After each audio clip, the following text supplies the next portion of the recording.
Last session, the mist finally cleared from in front of the death house to reveal to you all the rest of Barovia.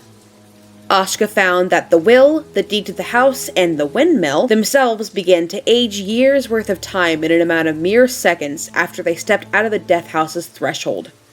Perplexed and a bit disoriented, the party decided after a couple of minutes to go to the tavern, which they discovered was either blood on the vine or blood of the vine.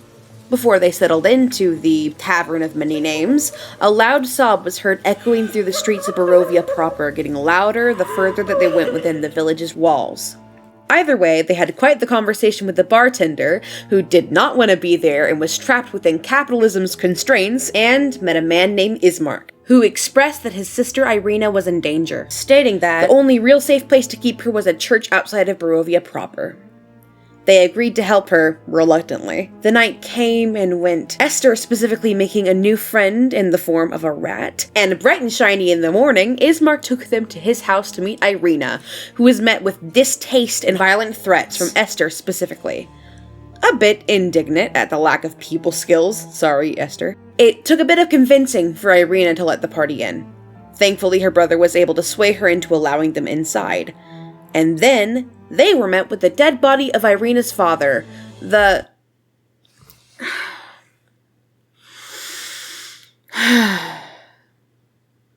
Burger King of Barovia. She agreed on the party's escorts to safety under the condition that her father was buried properly in the church. With some convincing, the party agreed. They took the coffin with the burgomaster inside the church and met with Father Donovich, an unsettlingly forlorn old man. After more convincing, Father Donovich agreed to bury the former burgomaster, but only at dawn as the funeral rites deemed it necessary for the religion that he followed. While conversation ensued, the party could hear from under the floorboards a very loud, "Father, I'm hungry."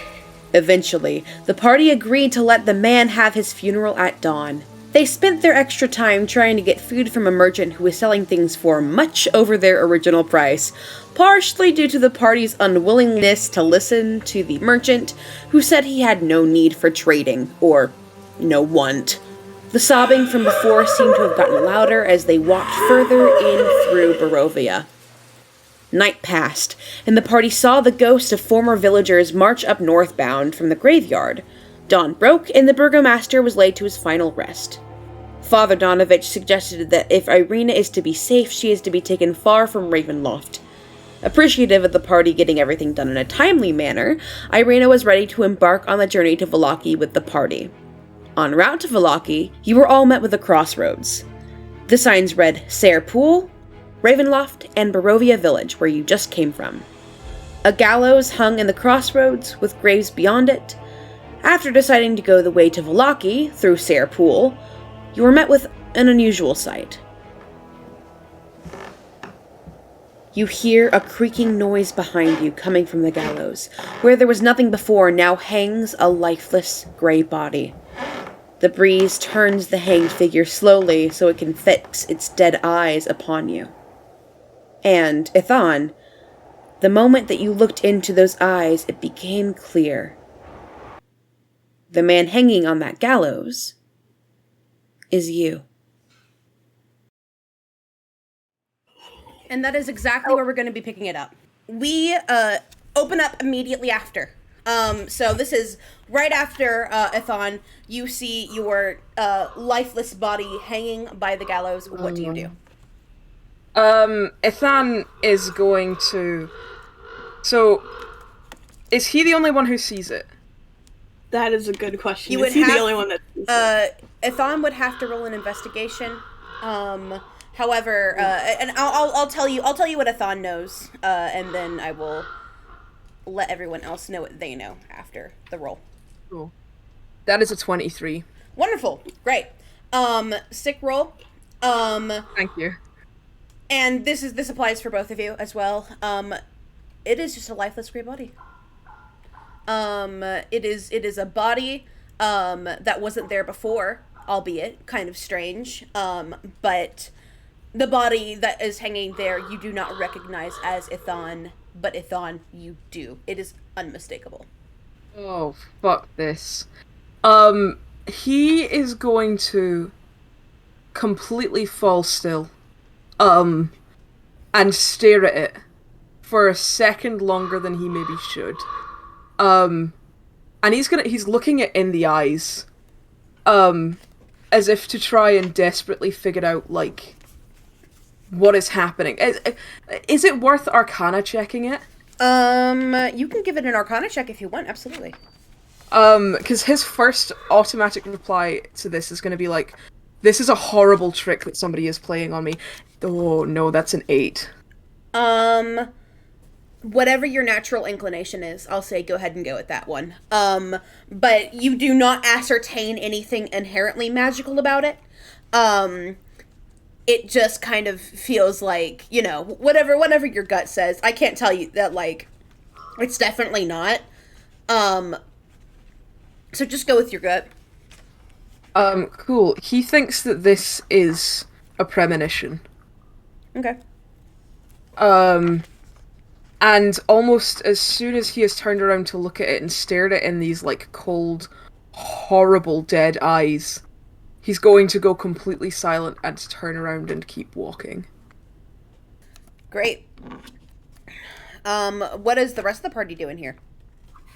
I know Ashka's, like, honestly just staring at whatever this body is with just, like, face scrunched up in confusion, but, like, fuck to say, but slight interest, because, like, is it clear if it's, like, human, or if it's, like, not? It is, like, what? It is, you know how, changelings are sort of portrayed as, like, lifeless, sort of formless, just sort of, like, humanoid bodies?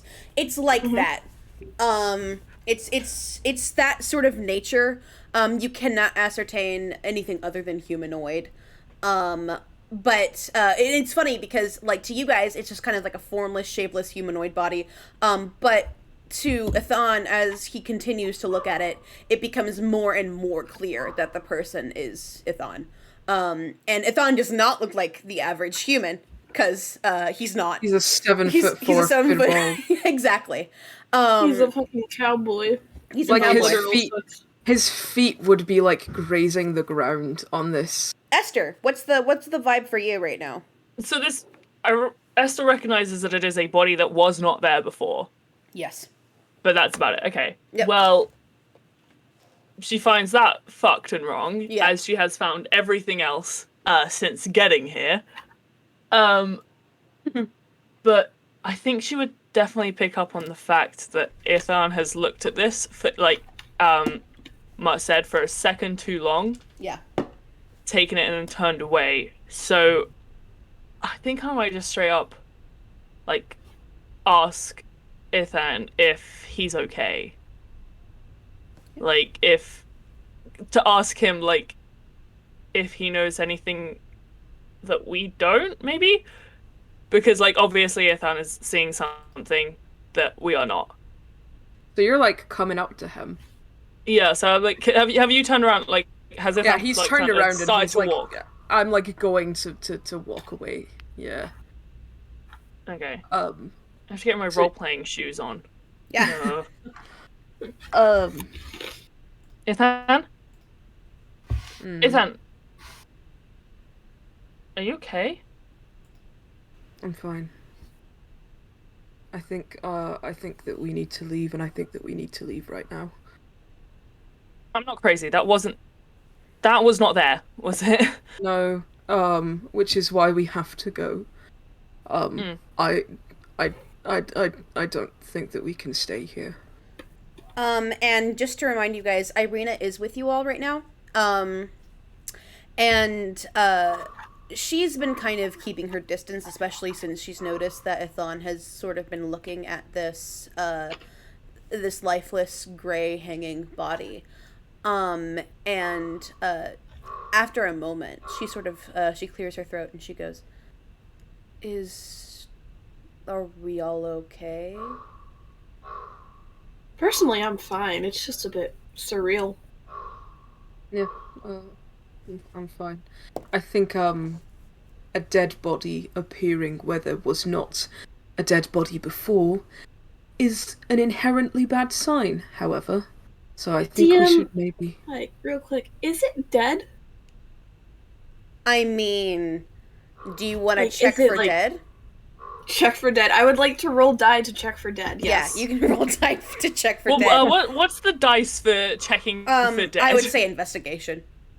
What, so, Can when I you roll guys are... medicine instead? Or... No. Nah, investigation. I'm sorry. When they are rolling to investigate, is it just perception-based, or are they doing anything? 15. What? Yeah, I know like, personally, Ashka is coming closer to get a Yeah. like check for a so pulse. perceptive for me is always more like things around you, but if you're looking at one specific thing, that is investigation to me. Okay. So, like, if you are, like, if I was talking about, like, the gallows itself, and you guys were just sort of, like, looking around for stuff, that would be a perception check. However, for investigation, you are looking at something and you're trying to get more information on that thing. So that's investigation to me.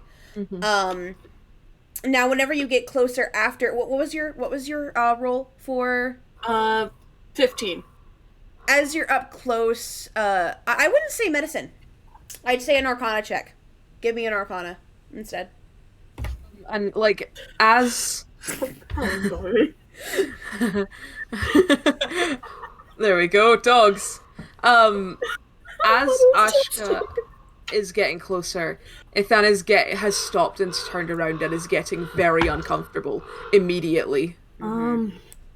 That's a 3. Yeah. Ashka specifically, not much I can give you on this one, my friend. It is not alive, it's not gonna jump out at you, and that's it. That's all you got. I'm not coming in to do anything. Fuck that. That's fucked and wrong.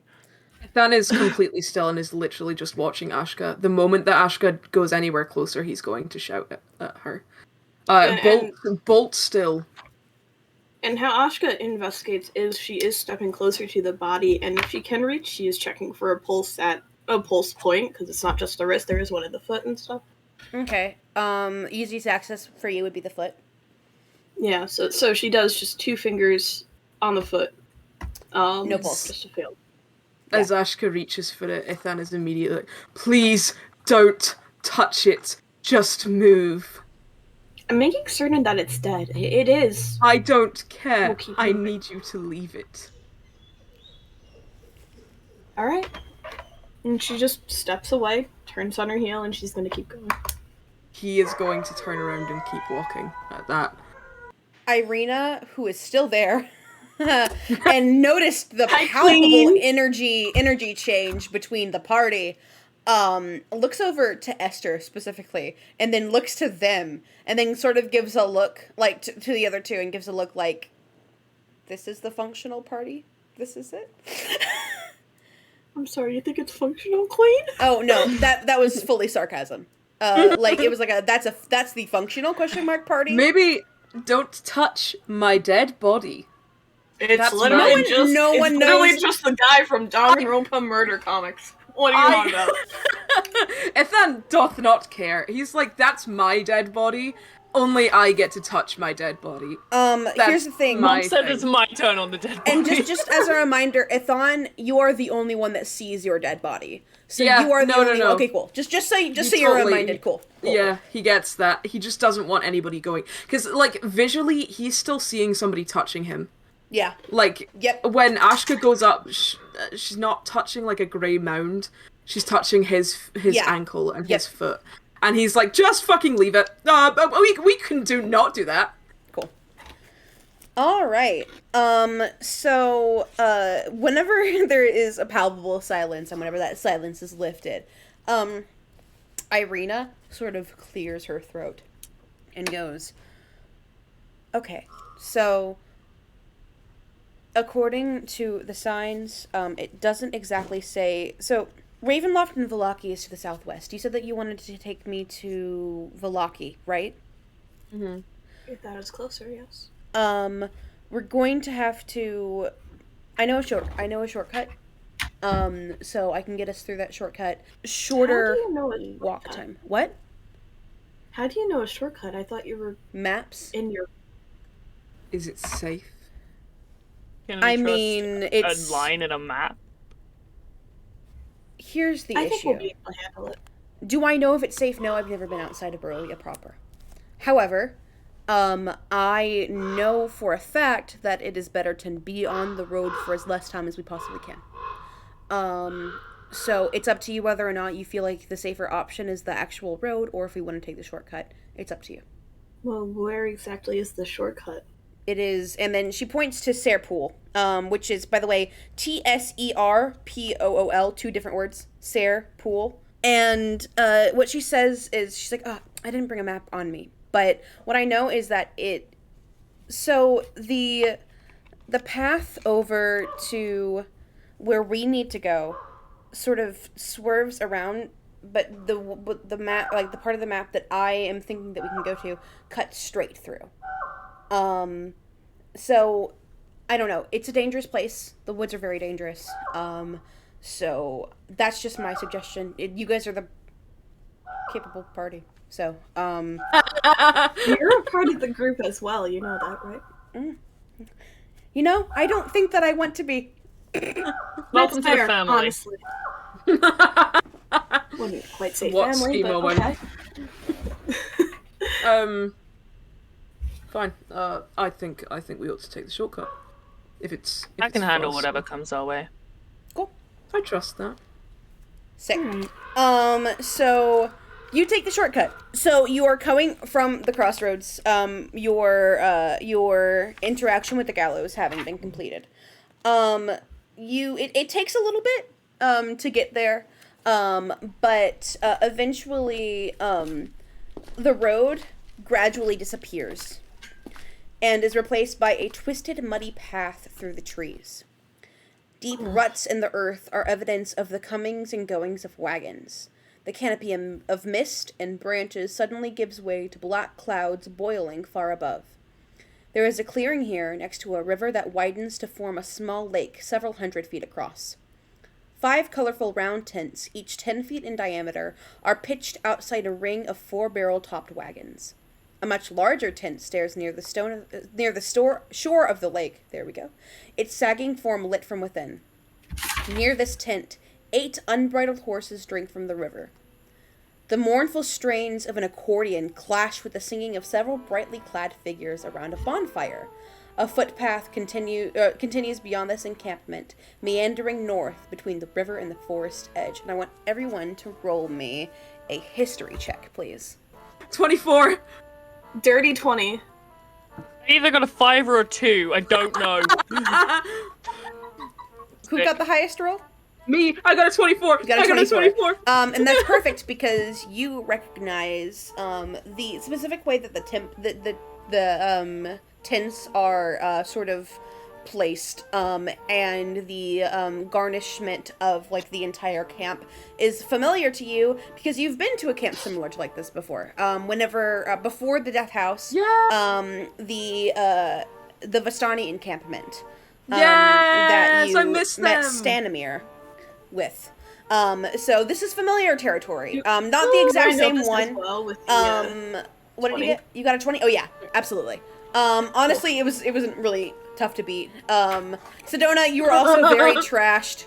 Your character was very trashed during that time. I anyway, don't remember anything. So you don't remember anything anyway. So, perfect. But The yeah, camp reminds you of alcohol. I'm going to preemptively put a hand on Esther's chest and be like, I don't even recognize them and you're still holding me back. these are friends, I promise. Please don't threaten them. Did you want to have a conversation about that now? Or So do you wanna bad. wait? So bad. Okay, we'll do that after all of this. Yeah, because I will say, the moment Aska sees the Vishtani camp and recognizes it, she visibly perks up, and she is, like, with pep in her step, walking towards it. Great. Perfect. So, you all bound your way, towards, some with pep in your step and some just sort of with reservations. There we go. That is still dealing with the mental tragedy. Yeah, of and seeing some of his you dead are body. still deeply traumatized and need to sort of take a second. Yeah. But to be fair, I will say the walking from where you were at the crossroads over to Sayre Pool was about, I'd say, about an hour. Cool. He's spent an entire hour wondering when he's gonna die. Cool, great. Ithan is convinced he's gonna die. You know what? That's so much fun. You know what? I know. Before we get to the main story, actually, Ithan, in the hour between there and here, what are your exact thoughts? Ithan has spent the hour. So, like, he has absolutely seen this as a premonition. And because nobody else saw themselves, and because nobody else saw him, he is convinced that this is exclusively for him. Ithan has never been, like, a believer in higher powers or putting stock in coincidence. But for the first time in his entire life, that was a message. And he is convinced that he's going to die. At some point. He doesn't think he will leave. He thinks he will die on his own. And he is just trying to figure out how to minimize the damage from that. I've got a question for you. Hello, Ithan. yes. I love questions. I love questions. Where did your fear of fighting come from? So, Ithan has never understood it. He doesn't understand how people successfully fight. He's never been introduced to it. His entire life has been spent isolated and detracted from everything. He is terrified of pain. He's terrified of losing.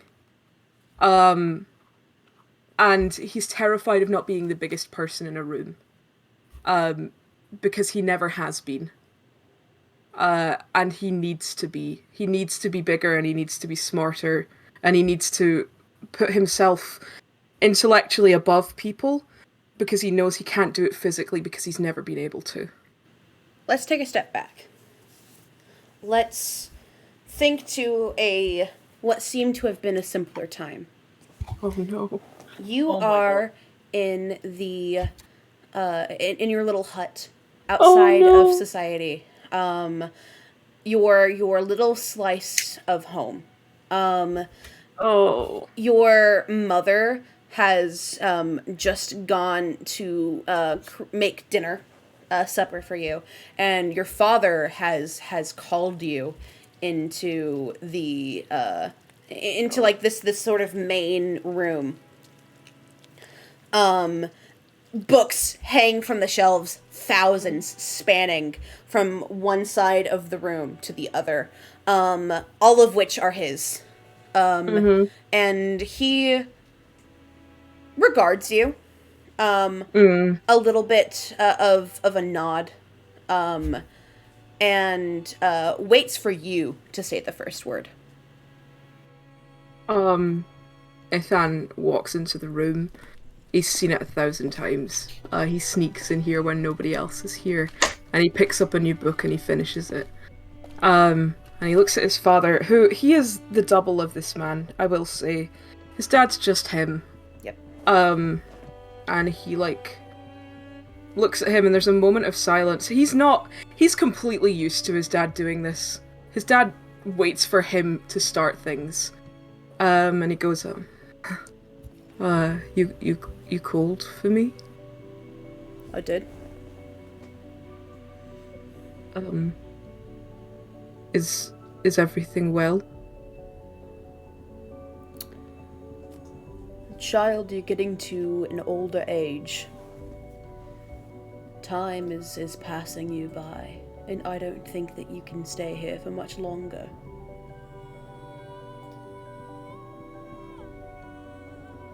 Where else am I supposed to go? Why am I going to be the one to tell you that? And Ithan, breathes in this heavy breath. There's this cloak of dread that hits him.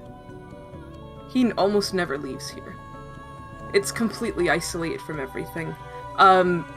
Firbolg are naturally creatures that live in communities, and their houses are together, and they grow up with, like, each other. And he's never had that. And he just sort of stands for a second. And then he goes, I don't know where else there is to go. That's not my thing to tell you, is it? Listen. And he adjusts himself, sort of making sure that his posture is 100% upright. Almost haughtily. And not, like, in a very naturally condescending way, but I don't think it's meaningfully condescending. It's just the way that he is. And he looks you in the eyes, these eyes that are seem to be almost always scrutinizing, and says, "In my life, I've read and made many a story. I want you to leave, and I don't want you to return until you've found a story." And not only that, and he, like, sort of, like, before Ithan has this chance to do anything, he holds up a hand, gently but firm, and goes, "A story I've never read before." And Ithan, his dad stands up and Ithan immediately shrinks back. Like, he's 7'4". That's massive. And his dad dwarfs him immediately. Taller than him, wider than him, stronger than him. And he looks at the books around him. Thousands of books. And the entire house is like this. Each wall is, like, carved out so that they can slot sheets of paper and stories and leather-bound novels into the walls. Ithan thinks that every story there is to tell he's read. But he doesn't have the guts to say no. Because how are you meant to do that? So he just sort of looks... He doesn't even look his dad in the eye, he just looks him in the face. And he goes, that could take me decades. We live a long time. Too long. Child. He, like, closes his eyes. They flutter. Closed. And he goes. He takes a deep breath, as if he's holding himself back from saying something that he could possibly regret. I hate my dad. And he goes, "That's just the way the world works. You'll find it out soon." I hate my dad. I hate my dad. Fuck him. Yeah, fuck this guy. Ithan just gives a nod. There's nobody in the world, and nobody that he's met so far, even in this, like, terrible situation, if he looks back on it, that has ever made him feel as small as his dad does. And he just gives a nod. And he goes, "Well, when do you want me to leave?" He considers it for a moment, and he goes, "No. Mum will make you some food for your way. Send you off." I don't have anything. Neither did I. And again, he just resigns himself to it. It'll be good for you, I think. I'm sure, yeah. It'll be, and he, like, can't get words out, because he's gonna burst into tears if he does. So he just chokes them back. He just nods, hands behind his back. Like, this is... So, Firbolg can live to 500, he's 40. Like, technically, he's really not as old as he could be. Yeah. He is still, like, in the scope of this universe, in this life, maybe in his late teens, early 20s. He doesn't know what the fuck he's doing. He looks like a child. He looks like a small kid. And he has just resigned himself to accepting that his dad is going to throw him out and leave him. And he's just going to have to figure it out. And with the sizzling of bacon heard in the background and the faint bubble of water, it is immediately replaced with the pitter-patter of rain as you walk foot after foot on your way. Now, Ithan, I'm going to ask you a different question. Mm-hmm. Wouldn't this be a story he's never heard before? I think it would shake him to his boots. Give him something to read. Bigger than anything he's ever read before. Excellent. And that, we are going to go back to the future. So you guys are at the Sairpool encampment, and starkly contrasting this flashback that we had, there is a great sense of community and oneness within this group of people. That must be nice. That must be nice, right? Couldn't be me. And the Vistani almost immediately recognize you, with Stanmir actually being one of the people at the base. No! With one big clap and arms out on either side, he goes, "We've been looking everywhere for you guys! You're alive! Of course I'm alive! Why wouldn't I be Are alive? your children okay? Are your children okay? We heard you calling us. They're fine. They're fine. Oh, thank God. We lost you. The fog, it swallowed The us. mist. Yeah, they tend to do that. Well, I'm glad you're familiar, because we were not. We were definitely not. Listen, he sort of looks over his shoulder, and Irina, who's literally just standing there, sort of looks over and she goes, "You guys are familiar?" Yes, we're best friends. Besties, he says. Full chest. Ashka just sort of, for once, genuine smile. And she's like, Stanimir and the Vistani, they escorted us here. We agreed to help them, with something. It leaves me at the moment, but we did agree to help them. She and nods. that's what brought us here. Stanimir gestures behind him. Grand sweeping gesture. He's a little intoxicated, but I think it's his right. He gestures grandly behind him and he says, "Come, be merry with us. And we've got some things for you. We were trying to find you to give them to you and make sure that you are all." He just gives a thumbs up. I think at this point, Esther, is whenever you recognize these people, and the place. It is like a hazy memory from yesteryear, coming back to you, like whenever an old person thinks about their college partying days.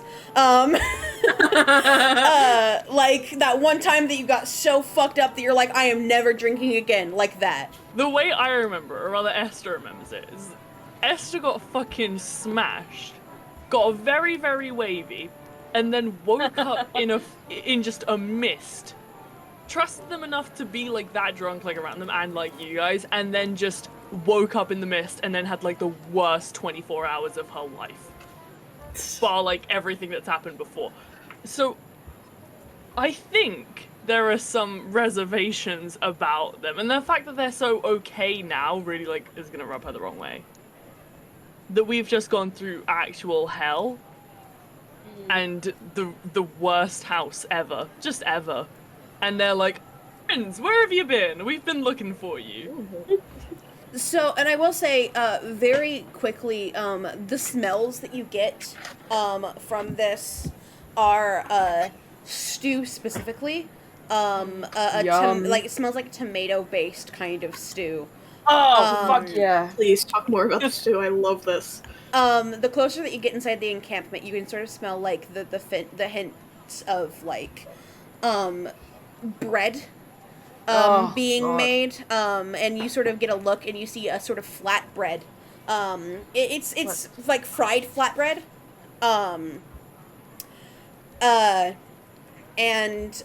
You notice that people are eating it and there's meat inside of it. A tomato sort of based stew as you sort of peer over. Looks like either maybe lamb or goat meat. And that's what's on the stove. And Stanimir, invites you to make merry, to eat as much as you want, that you are friends here. You guys need a good meal anyway. So and they'll also they'll offer for you to keep a couple of the bokoli which is that flatbread, the fried flatbread with meat and vegetables inside. That's great. Esther loves putting meat inside of her pockets. Yeah, exactly. But this time they will wrap it up with Oh no, butcher's that's paper. okay. You can leave it loose. One of the Vistani sort of gives you a weird look for a moment, and then starts laughing because like they don't know what else to do in this situation. I am not playing ball. Esther just snatches the meat. Great. It's a flat bread with meat inside. Oh, okay. I snatch it and just start eating the meat. Great. It tastes wonderful. It is very like incredibly flavorful. Starkly contrasting the bread. It's actually it's based on an actual like there's Bacoli actually exists. It's a Romani food.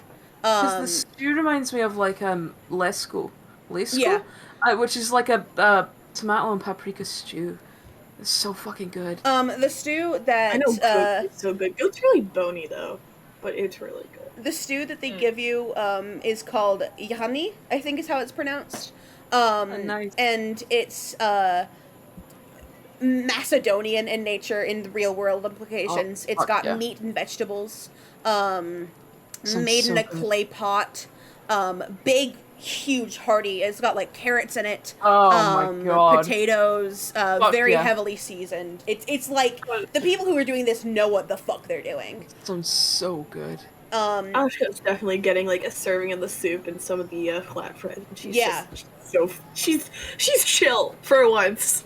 It's like, and they invite you to make Mary be one with them. They are, and Irina kind of gets into it as well. She's hanging around everyone, and she's got like a soup for herself. She's never had food like this before in her entire life, so like she's living. She's like, it's like if you lived your entire life eating nothing but applesauce and like flatbread. And like suddenly you're like introduced to spices, which is a concept. So like she's living it. She might even have a little bit of wine too. She's having the time of her life. Go brazy. She's not going brazy, but she is having some wine.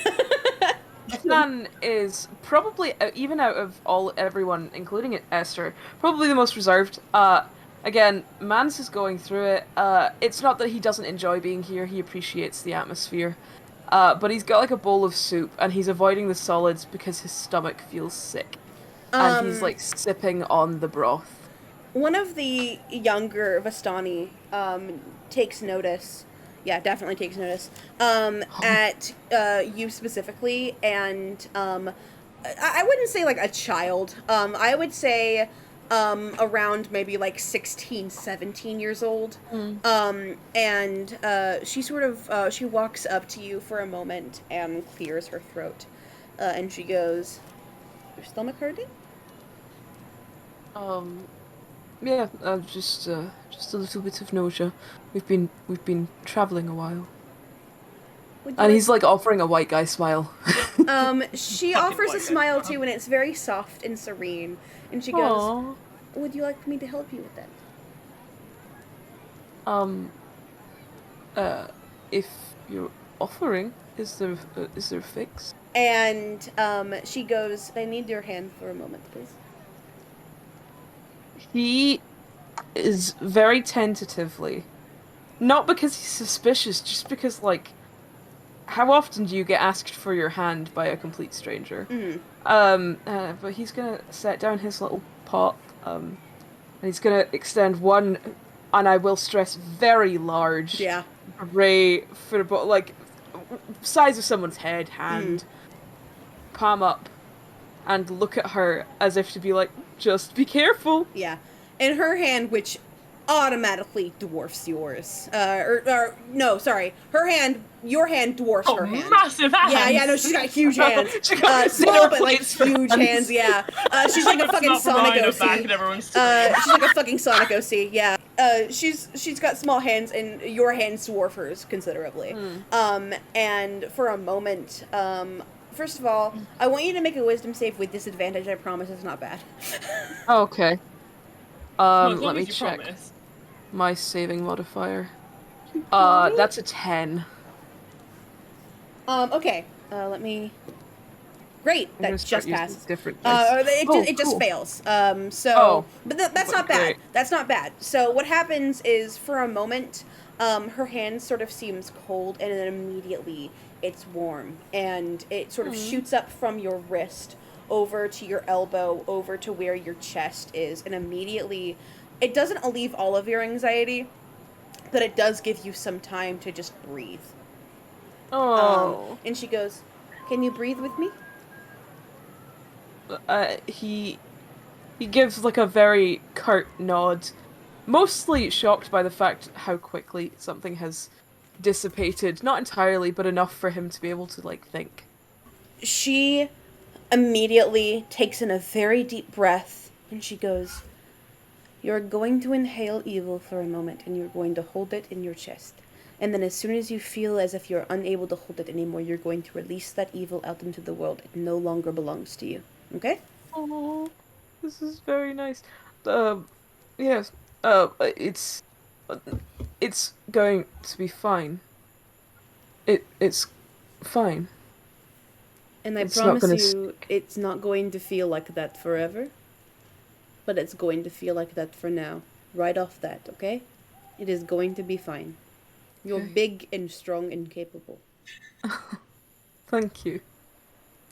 And then she takes her hand away. The sort of lingering sort of warmth in your chest, it remains. And I want you to, on any sort of action roll, I want you to go ahead and take an extra D4. You can use that whenever. Oh, I love the Vishtani. That's And the first time someone's been really, really, really nice to him. um, Oh. and she goes, what is your name, by the way? Oh, yeah. Bit of an intimate moment to not know each other's names. It's all right. I'm Ithan. And yours? Andriana. Andriana. Well, thank you for your help. It's very much appreciated. And she smiles and she goes, "Can I tell you a secret, Ivan? Of course. It was fated that you came to visit us. All of you. Fated. But Madam you were... Ava foretold your coming." Oh. Is she like, a, a, a priest, a monk?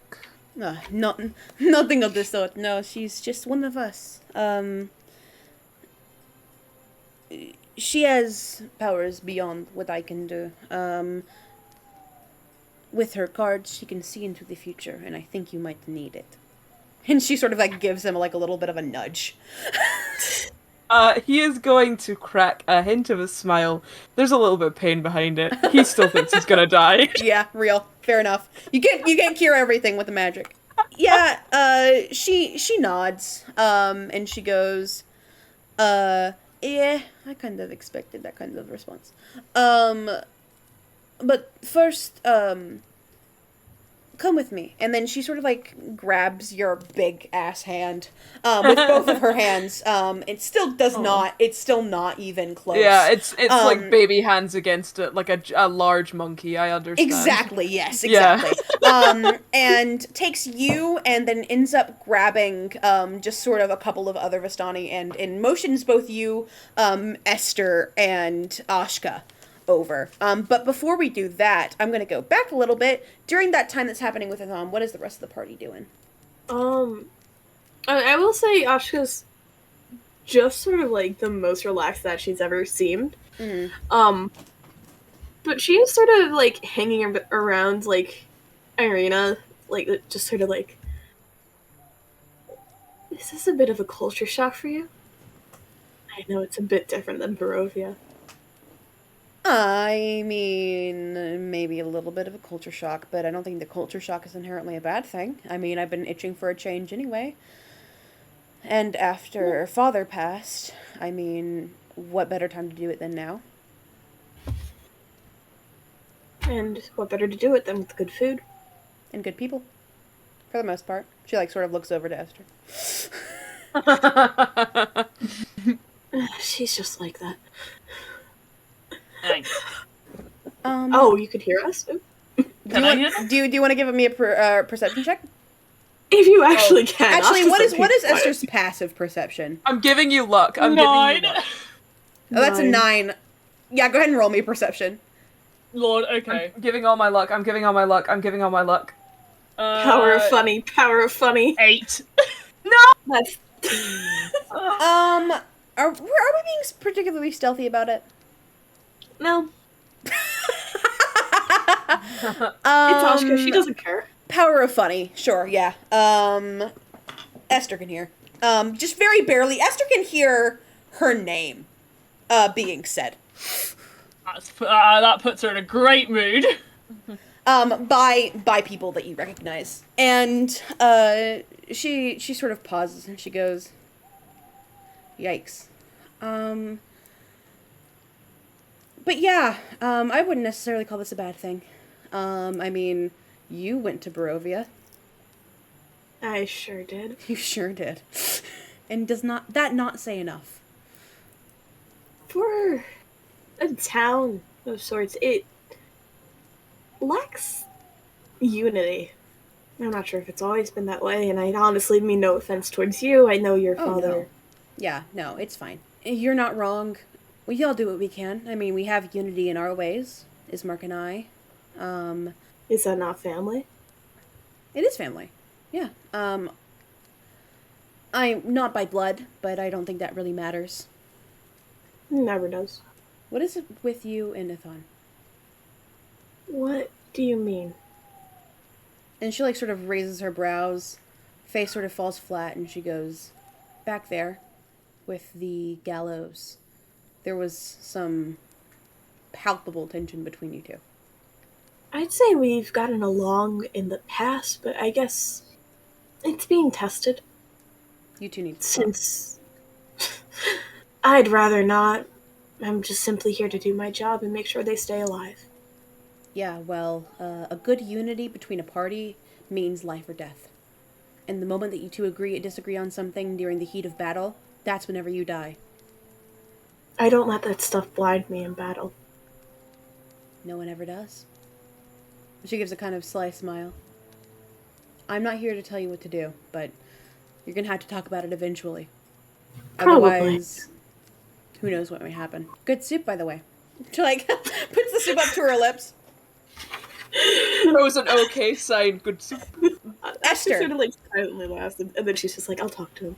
That's it. Esther's turn. Esther is not just out of earshot, just in earshot, I think was established with only being able to hear her name being spoken.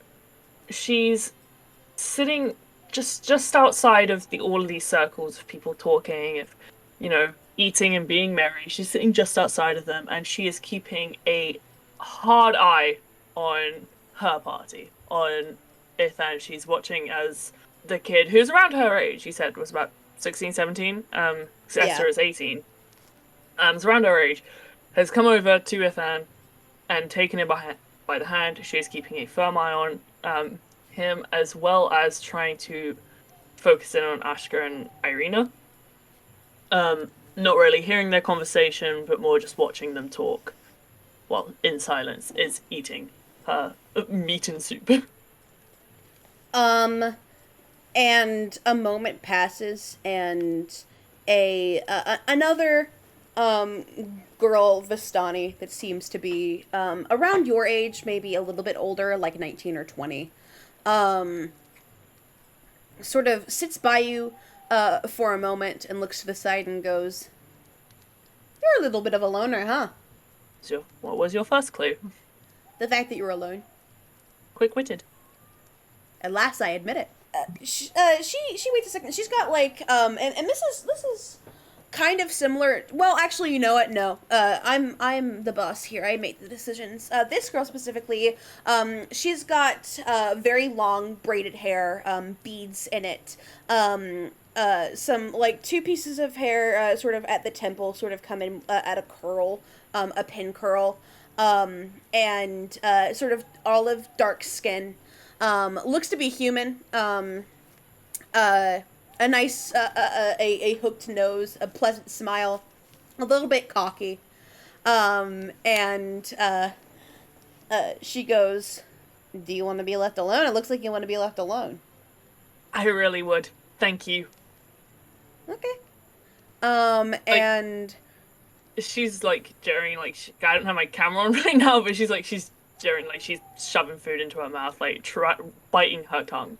And before this girl goes, she sort of stops for a moment and gives or places on, because it's a long sort of log bench that looks like it was sort of made like skillfully, but like this is a traveling group, so it was made recently. So it's a little bit wobbly, but she places a deep purple gemstone in the shape of a bird wing, or a feather, sorry. Not a bird wing, a feather. And looks at you, Esther, and gives a little bit of a smile, and she goes, "I promise, it's not cursed," and gets up and walks away. Esther and I are going to have a very large conversation about sometimes people can be friends. People are allowed to be friends. I get it. It sucks. And a raven comes swooping down into Fuck the yeah, big bird. And sits sort of next to the feather, and the feather made out of gemstone. It's a sort of opalescent kind of gemstone, predominantly orange, or not orange. Why did I say orange? Predominantly purple. Purple. It's like a crystal opal kind of. Like it's got like the purple hues, and then every time that you sort of move it, it's got like a different hue to it. Or it's like holographic on the inside, kind of that kind of a gemstone, and it looks like it was handmade. Hell yeah.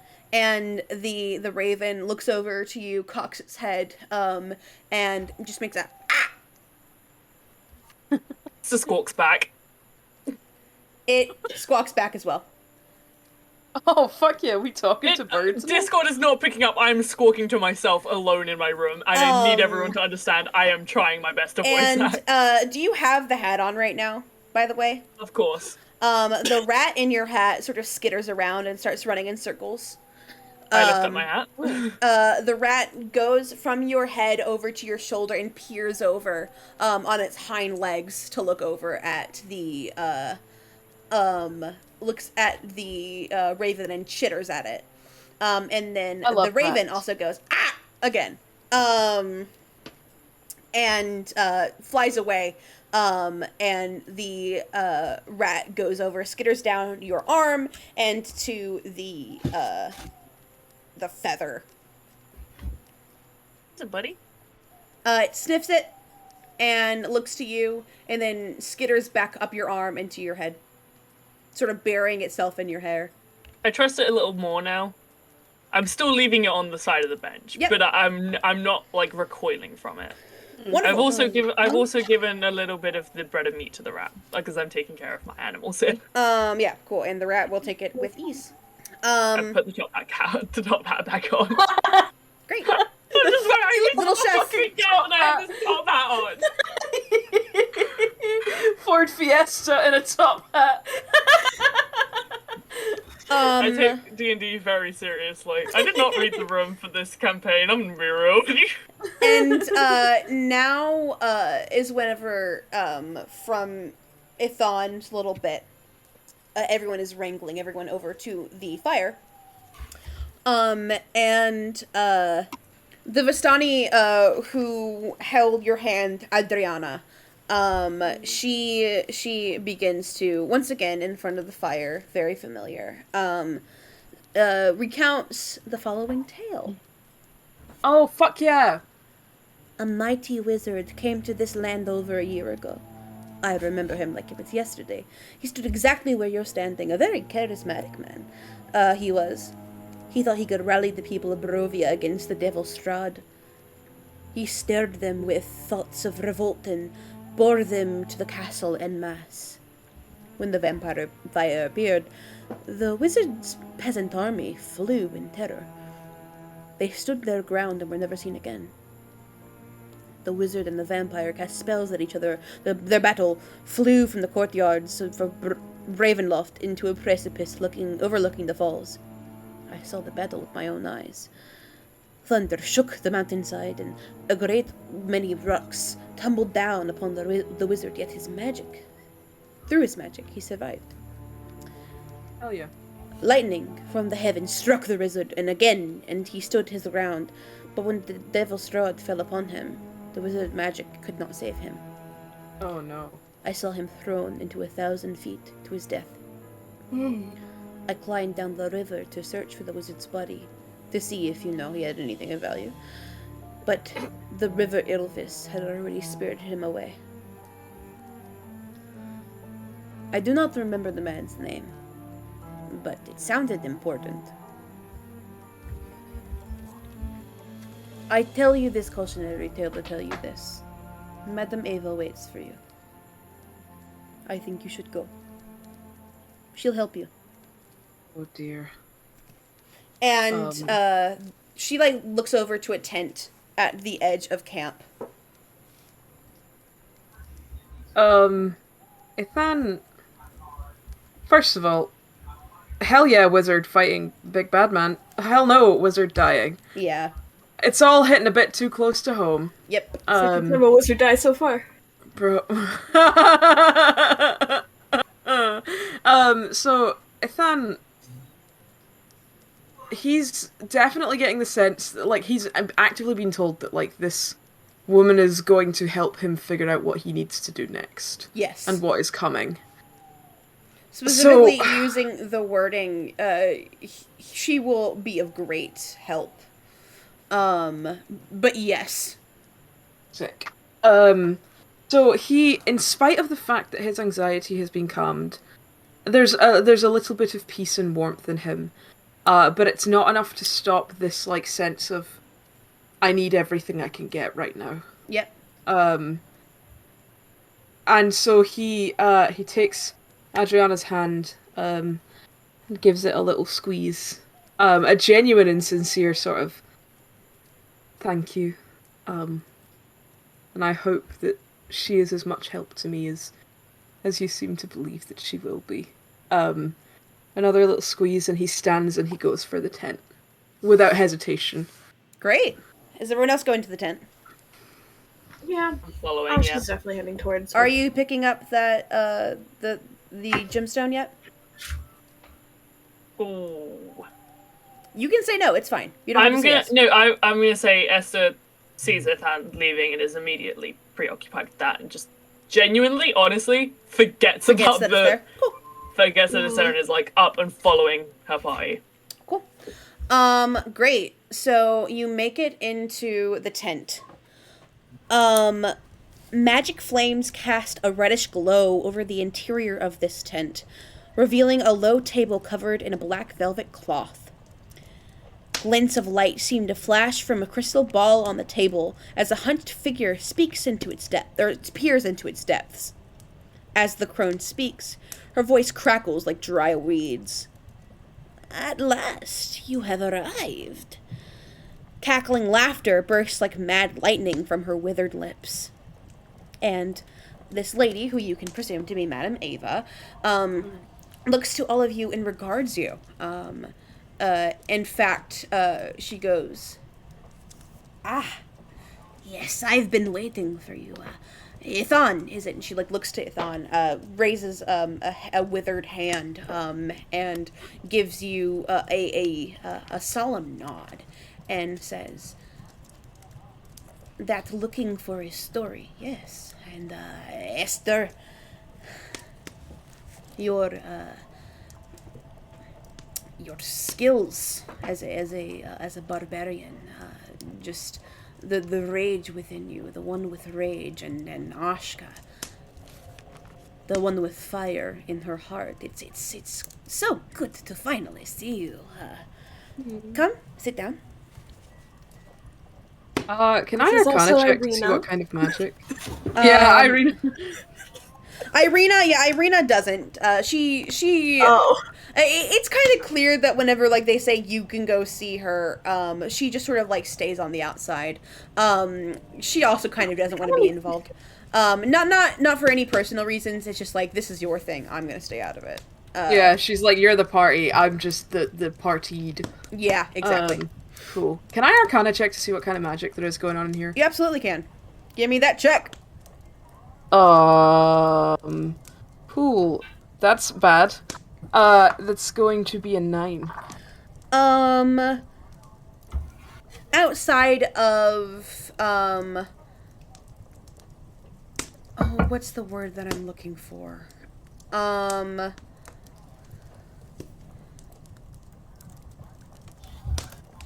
Wait, is that a 5 or a 15? It's a 5. Huh? Sorry, it's still a 9. I thought I didn't see a 1, it just rolled as I set it down. No worries. Outside the art of divination, not much. That is pretty clear, given that she's got the crystal ball and I could have told you Yeah. that. the tarot in her hands as she's like Cool. shakily, but with meticulous nature, shuffling these cards. And she gives a bright, kind of unsettling smile, as an old crone would. She gestures for all three of you to sit down. There is a place for each one of you, each with comfortable padding. It's like a pillow on the ground. I love the Very vibe. very nice. The fabric is very nice. You want to give me a vibe check? Is that what you're looking for? Oh no, here? I said I love the vibes. Okay, I thought you were like, I want to try the vibes. I was like, I mean, you can. It's Ithan, Yeah. I guess he's gonna look around, just sort of taking his surroundings, but like, he's gonna sit down. He's for the first time in his life putting stock in something that isn't written on paper. mm-hmm. Very convenient timing. Post his mental near-death experience. Mm-hmm. He's marked himself. Yeah, Ashka's. Okay. Esther So stays standing by the tent flaps. Madame Ava looks to you in the eyes, Esther, and gestures to the seat in front of her. No, I'm good. Thanks. It's worth pointing out that the fact that Esther has been identified as someone with rage in her heart, quite ironically, makes her a little bit angry. Ithan That's is, like her identifying thing. Ithan is going to turn to Esther. And he's going to put a hand out. And actively, like, choose to motion her forward, but also, like, offer a hand as in, like, you can hold this if you need something to ground you. And he's gonna go, I promise you, these people are not here to scare you or hurt you. Just sit. Just sitting. His eyes quite smallly, if that is a word. I doubt it is, but It works. She lets out a small Takes- smite. Small smite? See, I'm Yeah, with smile you also on the works. words thing. Cool. And she's gonna And- sit down? yeah, and sits quite reluctantly. We can hold hands, it's okay. I'm holding your hand. Ithan has Esther's hand like wrapped up in his. Cool. In that case, she is going to do a cursory shuffle of the cards. Let's fucking go. And whenever she does, it feels as if the cards themselves make themselves known. And each gets laid on the table in a span, one on the left-hand side, one above, one on the right-hand side, one in the middle, and then one on the bottom, like a cross motion. And she flips over the first card. You see the card itself as it sort of starts to almost make itself like the cards themselves are worn and they've been used many a time, and they're not the tarot that you're actually used to. They are a different kind of tarot, with some of them being familiar, some of them being absolutely like, what, this doesn't make any sense. So the first one is flipped over, and Madame Ava says, "This card tells of history. Oh, hell yeah. Knowledge of the ancient will help you better understand your enemy." Fuck yeah. And she flips it over, and then you see the card reads 5 of Stars, the Elementalist. And this card, let's see, I'm making sure that I got this right. Yep, okay, cool. And she goes, "I see the treasure is hidden in a small castle beneath a mountain, guarded by amber giants." Giants. What sort of treasure? And without answering your question, she goes on to the next card. She flips over the card at the top of the cross, and she reads, "This card tells of a powerful force for good and protection, a holy symbol." And then she gets eye contact with you, Aska, "of hope, great hope." And she flips that over, and it is what looks to be the torturer, the 9 of Swords. And with that, she goes, and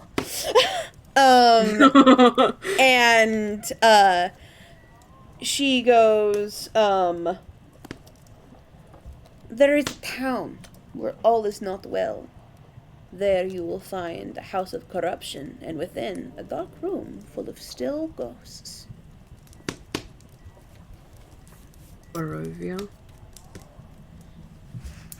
And then she, without answering your question, goes to the third one and gives a smile that spans from ear to ear, almost unsettlingly so. And she goes, "This is a card of power and strength. It tells of a great weapon of vengeance, a sword of sunlight." And looks over to you, Esther, and gives a smile. Ithan squeezes Esther's hands immediately. And she flips over that, and it looks to be the 9 of Glyphs, or the Traitor. Oh. And what does that mean? And her face falters a little bit, specifically to you, Esther, and she goes, "Look for a wealthy woman, a staunch ally of the devil. She keeps the treasure under lock and key, with the bones of an ancient enemy." Horrifying. Horrifying. And we are to the next card, which she flips over and she reads, "This card sheds light on who will help you greatly in the battle against darkness." And she flips that card, and she gives a little bit more of a smile after that. And it looked like she was like looking at something almost happening in real time to that last one, but to this one, she looks at something as if it is under her very nose. And it says, it says innocent, or the Queen of Hearts. Mm-hmm. And she goes, "Evil's bride is the one you seek." Evil's bride. And finally, her hand falls to the very last card. She feels it and closes her eyes. And she goes, "Your enemy is a great creature of darkness, whose powers are beyond mortality, and this card will lead you to him." And reluctantly, she turns it over and looks at it as if she expected this all along. The card itself says Miss, or the Queen of Spades. And she sighs, and she goes, "The cards can't see where evil lurks. The mists obscure all." Missed.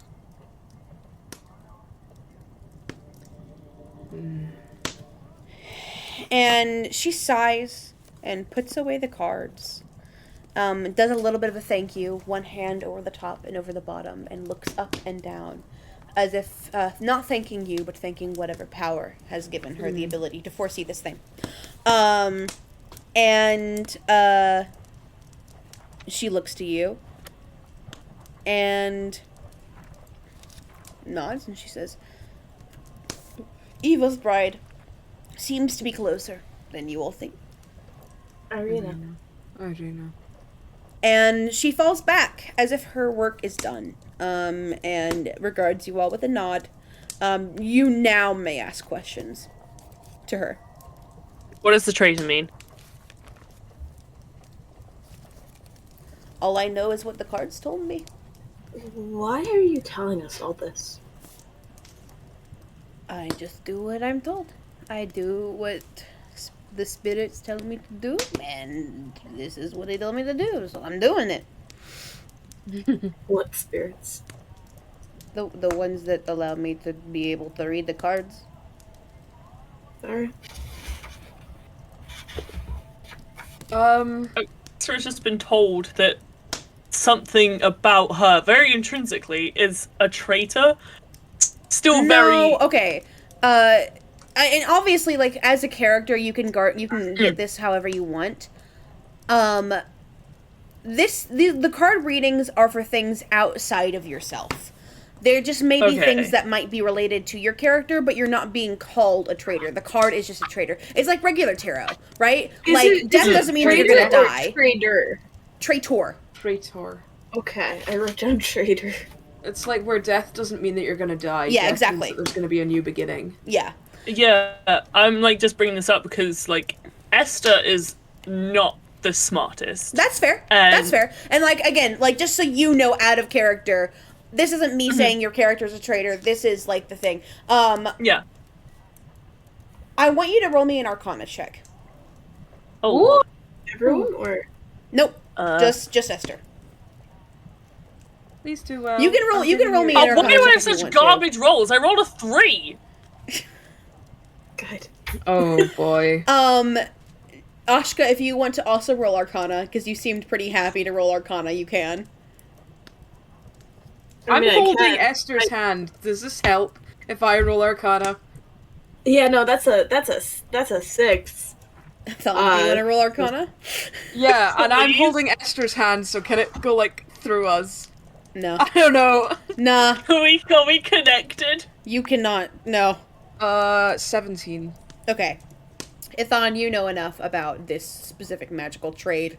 I wouldn't necessarily call it a trade. This art. And you know, like, the same thing, like, as death doesn't actually mean death of the self, it means a new beginning.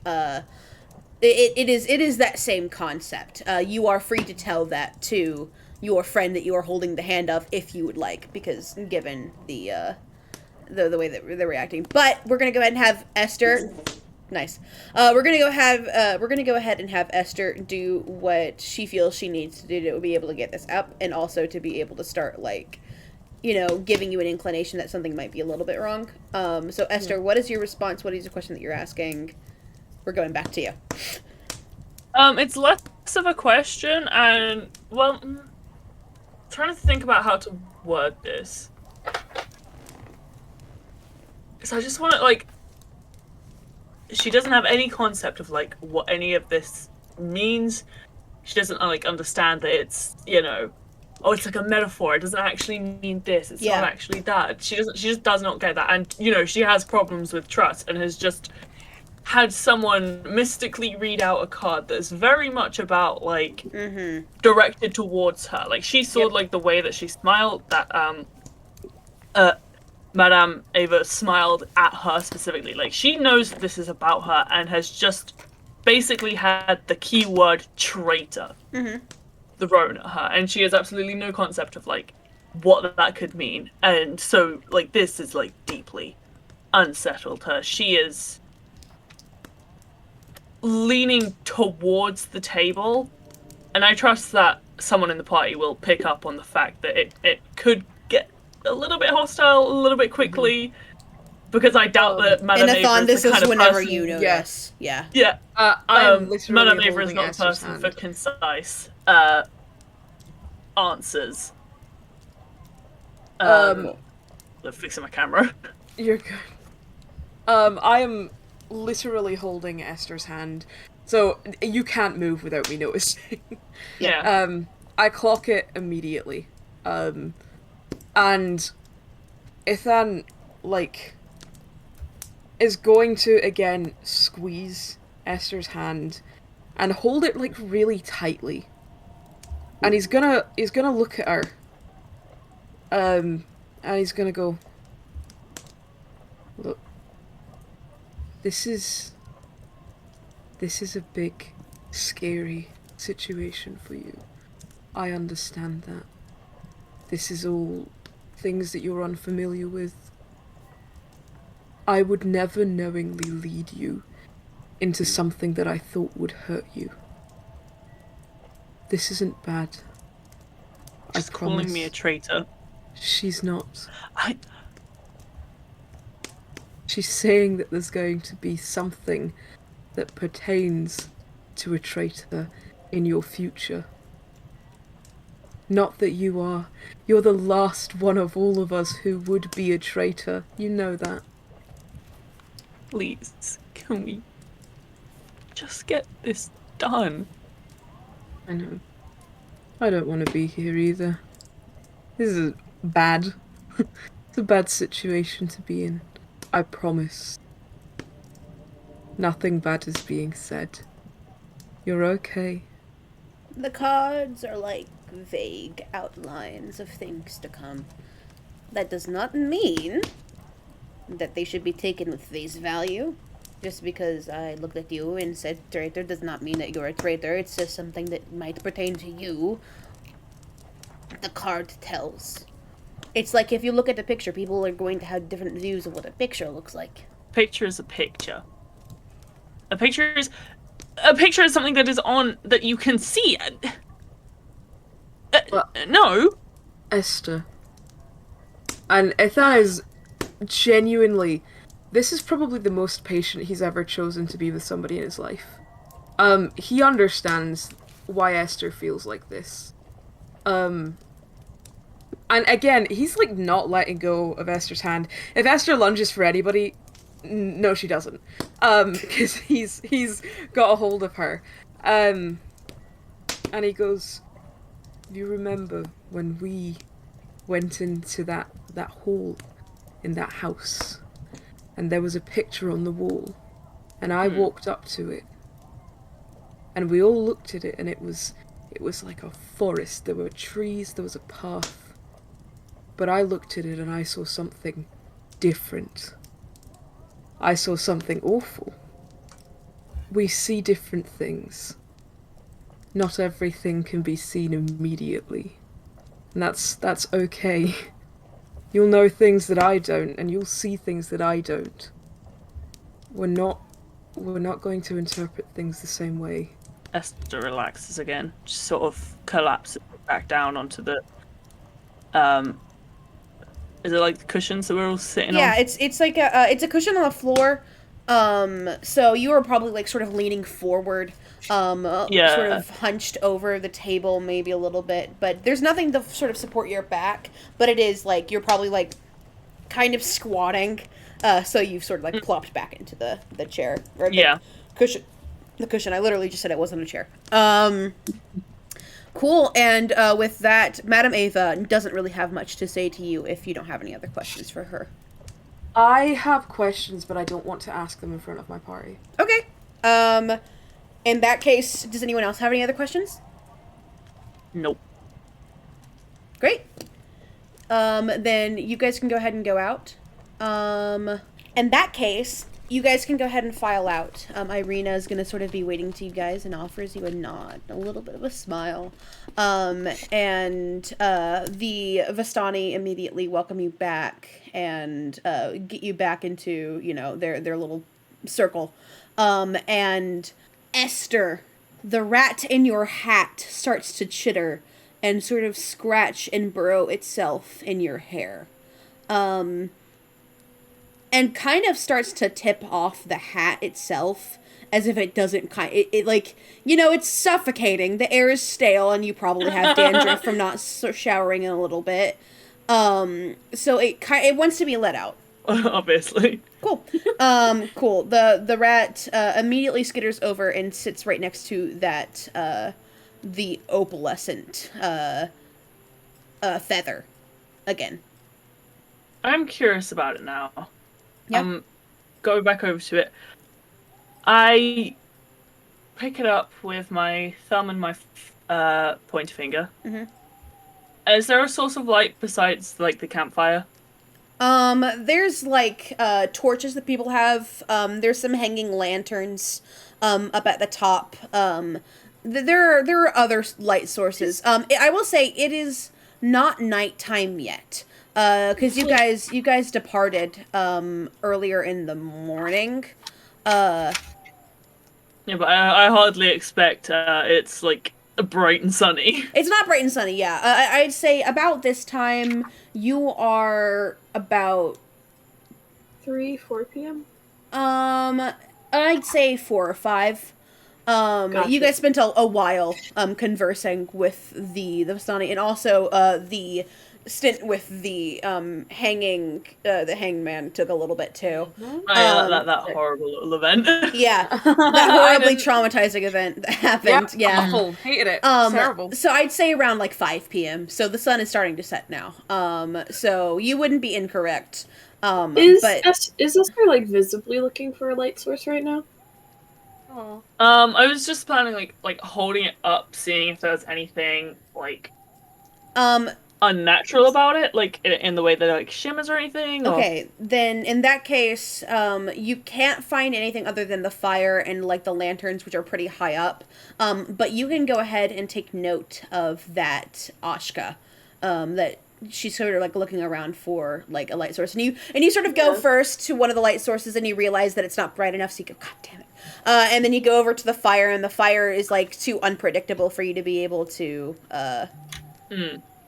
And Ashka sort of approaches and sort of leaning, peering around Esther at the gem.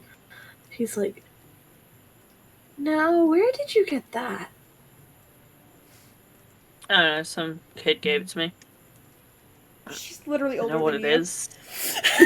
Do you think Esther cares? Fair enough. Do you need light? Can you check it for me? For you? Magic I or suppose. Religion? It doesn't. Does it look like any sort of religious symbol, or? You'd have to roll me a religion check for that. Oh my god. Don't think my religion check's gonna come in a clutch. That's a 5 + 1. That's a 6. I have a +4 in religion. God damn. No religion that you can ascertain. You can, however, roll me an Arcana check if you would like as well, since you're checking for that as well. Yeah, I did ask. Magic and stuff, so. That's a 19. There is something magical in nature about it, but it's not inherently evil. And Ashka sort of 2 fingers just sort of snaps, so her fingertips are glowing a bit with the light cantrip. And she sort of holds it up to the gem. Also so Esther gets a clear look at it. And she's like, "There's definitely something magical about this, I'll tell you that. Nothing harmful that sort of would reek." Did I ever name the rat? I don't think you ever did, no. Is the rat out? The rat's like on my shoulder. Yeah, the the- rat's chilling. Yeah, the rat's chilling. The rat came in from under the hat and like immediately went to the feather. But like as soon as you were like picking up the feather, then it immediately scurried and went back on your shoulder on its hind legs, sort of like looking. The rat I under the think hat sat on a Hushka's mat. like Yeah. at the opposite shoulders, like leaning around. So like she goes to look back up at Esther and say, and then she sees the rat and she goes, "Oh my, you still have it with you, huh?" Yeah, he's my buddy. Give him little scratches. He chitters. Little chin scratches. It Did chitters. you really, like, could I interest you in like giving him a bath? Like, there's water here. I'm sure there's He's a soap. rat. He will clean himself. Bro, they're very Like, clean animals. As if indignant to you, Ashka. The rat takes its paw and then sort of starts to clean itself. The way that rats do, I'm sure, because I know everything about rats, and that's exactly how they do it here. So, It is that. You know what? It is though. Great, You wonderful. nailed it. Thank you. I've met a couple of rats in my time. I'm a ratologist. So Got a clean rat on my Whatever, say shoulder, that again. bitch. I'm just maybe just a little bit of soap. Like I have some. Kanachka has soap in her bag. you've got like a little it's like soap that is like meant for like if you needed to like wash your hair. So it's like sort of dried in like a compact disc, and whenever you put it inside water it begins to like become like Frothy and stuff. frothy, yeah. She goes No, through are and you, she's like, are you kidding? I don't even use that stuff. Why would I give it to a rat? "Can I interest you? Hey Esther, would you like to go swimming? Let's go swimming in the lake. Here, hold this, please. You've never bathed." Last time we made that, I got washed off by the rain because I was covered in blood and mud from the Death house. death house. She takes a notable step back. First of all, sorry, world building, we all smell like shit. Why are you singling me out? No, Because you were the I one that said that you washed never myself took in a the bath. I I tried washed myself to. in the river and I carry soap on me, and honestly, I'm just praying at this point. I don't do that often, surprisingly. I'm praying for like plumbing, to take a bath, maybe wash my clothes or burn them, and get like another set. You can always burn your clothes, Ashka. Yeah, that's a I can choice help you you. can make. You know what comes While this is all happening, the hilarious hijinks of you two, you are staying behind Ithan to talk to Yeah. Madame Ava and ask a couple of questions. What would you like to ask? So he like stood up with the others and he like made as if he was following them out, and then like stealthed it and turned around and fucking like snooped back in. And he looks to Madame Ava, and again, this is the first time that he has put stock in things that have not actively been written. Mm-hmm. He's not like a religion person. He believes in magic because he sees it and he reads it and he knows it in the way that wizards do. He's very gentle and careful about the way that... He's a very long, gangly man, tends to come with being a half-giant, but he's very gentle and, like, tucked in and careful as he moves around in this tent. And he, like, settles again, and he goes, do you, and forgive me for asking, do you know of the gallows just outside of here? She furrows a brow, and she goes, "My boy, there's gallows everywhere. You speak of the ones in the River Ilvis, yes?" I believe so. Outside of Barovia. An hour or so from here, maybe a little less. I've been from one side of this realm to the other. So yes, I think I do know. What troubles you? They were empty when we found them. And then they weren't. Does it mean something? Sometimes things just happen here. things that you cannot explain, things that are unfair, things that make you feel fear to your very core. And sometimes that's just how life is. You learn to live over it. You learn to live past it and through it.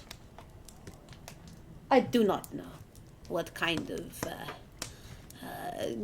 magic was given to you in that moment, but what I do know is that you always have the power to rewrite your story. Yeah, for him, it's not super comforting. And also, for him to have... I'm assuming that, like, Madame Ava sort of gets what he's pointing at without him saying that he's seen himself dead. Yep. So, like, this implication that, like, well, that's just it. You're just gonna have to live with it. Is not necessarily comforting because it also sounds like something his dad would tell him. Yeah. But he does acknowledge that, like, maybe it is something that just needs to sort of be tucked away. And he needs to, sort of as he did with the tarot cards, it's not a guaranteed, like, the word that you associate with it isn't set in stone. Mm-hmm. It's just an implication. But he does sort of sit for a second. He goes, I think this is more dangerous than any of us ever realized. And I have a horrible feeling that it might be the last thing that some of us do. How do I fix that? You cannot fix everything. How do I avoid it, then? You cannot avoid everything. If it is any comfort to you, death does not work the same way here as it does where you are from. How does it work? Let's hope you never find out. It's not worse, but it's not better either. And she kind of cackles a little bit at that, as if she told a very funny joke that only she knows. There's no real comfort in this, but there's just, like, a sort of mild relief that at least somebody knows what he's going to talk about and, like, what he's referencing. And he just gives a little nod. And he gives, like, this awkward little bow because he's, like, 7'4" and his body is big. And he's ducking to try and fit into this tent. And he straightens himself up and he goes, I appreciate your time and thank you for your patience and your kindness with us. Before you leave, she goes, when do you intend on telling them? He pauses. Big hands go to ring in front of him before they tuck behind his back about the gallows. Well, it's the saying, if the shoe fits. They would concern themselves in ways that they don't need to. And you're not, stupid boy. A tiny part of him smiles at that. But also, like, a slightly larger part half flinches. Yeah. And he rolls on his feet. My fate is mine. And I will deal with it as it comes. You know, in my practice, my divination, just keep in mind, you can rewrite your story. I will. And I sincerely hope that you are right and that I can. No, I'm usually right. And she offers another smile. He offers one back. I've never been wrong before. And I'm like at least 20 years old. She's very old. She's very, very old, visibly. Can he laugh at that? Yeah, absolutely. Yeah, no, yeah. She smiles. She smiles. There's something off about her, but just in that she's very old. She's lived a long life. She's a quirky little lady. I get it. She's a quirky little lady. Yeah, she's like your fun art teacher growing up, who like just a little bit quirky, like who had those like big like sort of fabric sacks and like the long hair and like the long maxi dress, the maxi skirt, and like big round glasses, like your fun quirky little art teacher, Madam What's Her Face from Harry Potter, that one. Oh yeah, no, I get you. She's very divination. She's giving divination. She's giving Harry Potter. Sick. He so he laughs at it. He nods his head, and he ducks down again. And he goes, "I hope your cards continue to be kind. Thank you." We're not always kind, but neither is life. You live, you learn.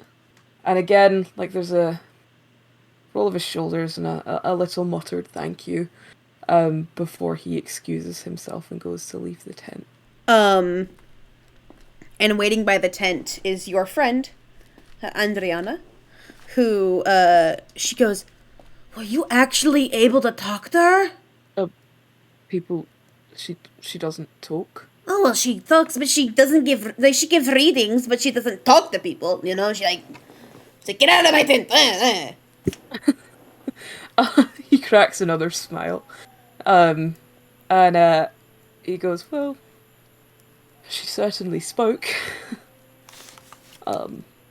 With her mouth? Her lips definitely moved. There was sound coming from it.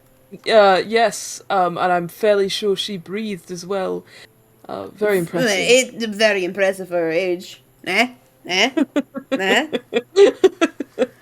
Excellent joke. Wonderful. I am the sharpest mind in this camp, so I can tell. I appreciate it. yeah, of course.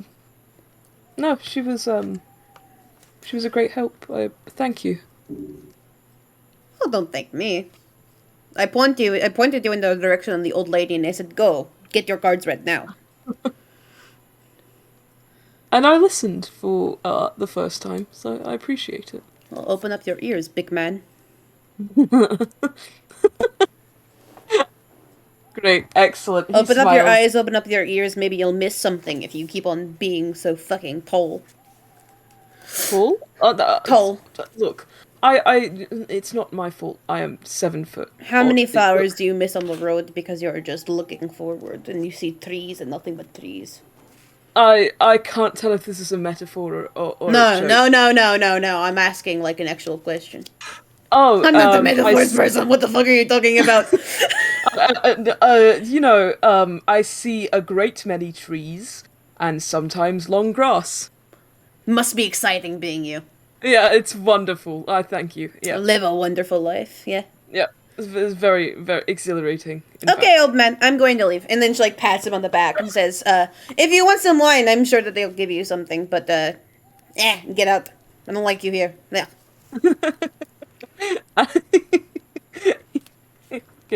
He goes to head towards the campfire. He doesn't drink. He's just like he's in a much better mood than he was.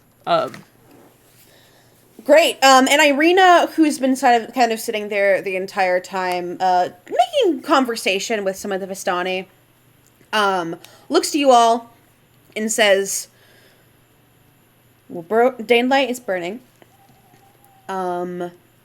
Do we want to keep going? And at this point the sun has already set. A vibrant orange and yellow sunset that you could have seen was crowded by clouds that perpetually hang in the sky. You haven't seen the sun in a couple of days, and since you've been here, the sun has not peeked out. It's very bleak. The sun set itself, but the day has been gray. And despite that, all of the Vistani has been acting as if it's the most beautiful day on earth. And she goes, "Do we want to leave now? I fear if I stay here, then things will happen at night that are unsavory for these people."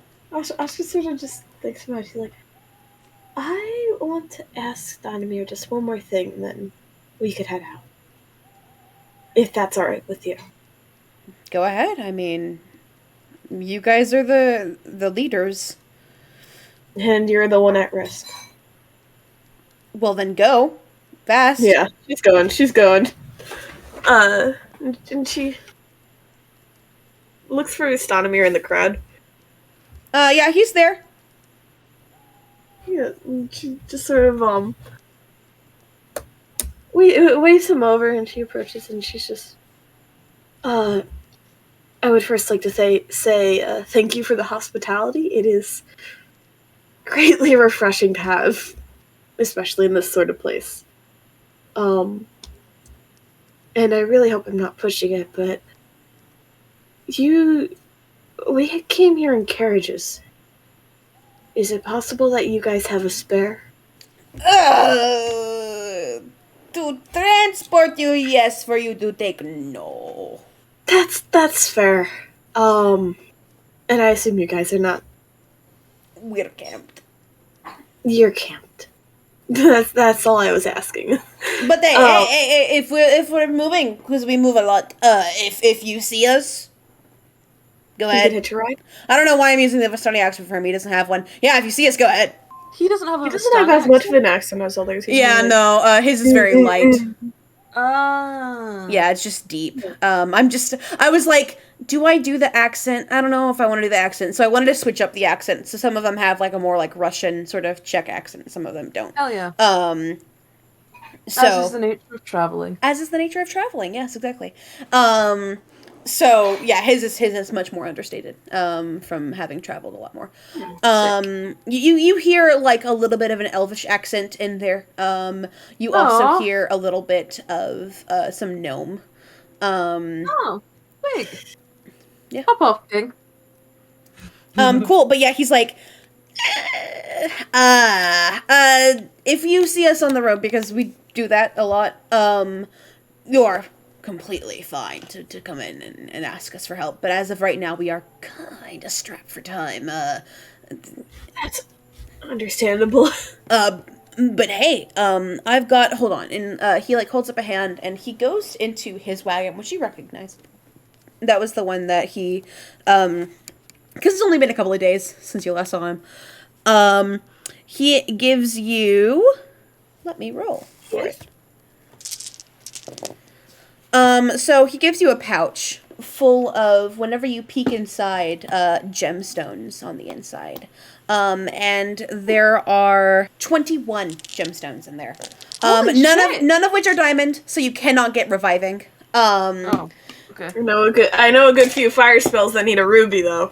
And honestly, I don't care about items that you have to cast things, but if for story, yeah, fuck yeah. But each gemstone is worth about 100 gold pieces. Holy shit! Holy shit! Oh my god! Oh my god! Please show Ithan! Ever been paid? Please show Ithan. In my life. Holy shit! I'm begging you to show Ithan. He's gonna lose his fucking mind. Ithan, at this point, you've left the tent, and you see that Ashka's talking to Stanimir and gives her a pouch. You can ask about that later if you want, but you don't see the the gemstones. Yeah. Fuck yeah! Fuck yeah! He gives you that, and by that you are done with your conversation with Stanimir. Yeah. Yeah, she's in disbelief. She's like, God. This It's helps fucking a lot. loaded. Thank you. You could buy a house. Of course, yeah. I mean, there's not a big thing. Don't make it a big thing. Like it's just like you're here, and we lost you, and that is my repayment. 'Cause Aww. Yeah. It's appreciated, and it will help us out a lot. Don't be so emotional about it. he laughs. Oh, trust me, this is the most emotion I will ever show. He goes, "You should see someone about that," and claps her back, and says, "Go on your way. We don't want you here. That's a lie. We actually love it whenever you guys are here, but go." She genuinely laughs, and she's heading back. Out of character, can I say how nice it is for all of our characters to just be somewhere where they're wanted? Yeah. Like, it's so nice to just feel like it's a free space for them to just be like people. Esther. Yes. You have the feather, the opalescent feather now, yeah?